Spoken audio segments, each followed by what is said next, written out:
Welcome, I'm Drew Clark of Broadband Breakfast. Let's talk about wireless radio frequencies, otherwise known as the airwaves. It can be a tricky subject. It's technical and the landscape is constantly shifting. But if you talk about wireless for long enough, inevitably the topic of spectrum sharing will arise. That term, spectrum sharing, might sound odd. After all, isn't spectrum finite?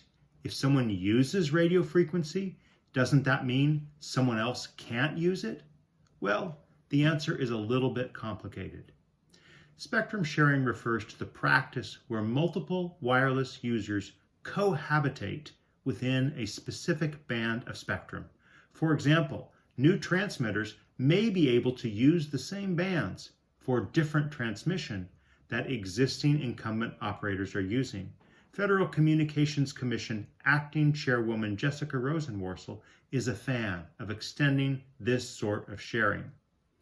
Spectrum sharing is already being used. Both the Citizens Broadband Radio Service at 3,550 megahertz or 3.5 gigahertz and the C-band from 3.7 gigahertz to 4.2 gigahertz provide a model to manage these sort of spectrum sharings. Users generally are able to operate normally, but may have to yield to incumbent users who have priority.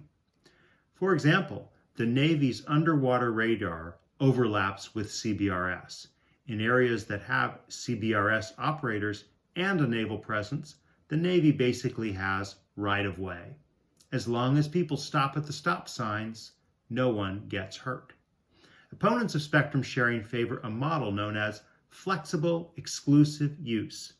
This model lets operators use static bands of spectrum, and they aren't required to play nice with others.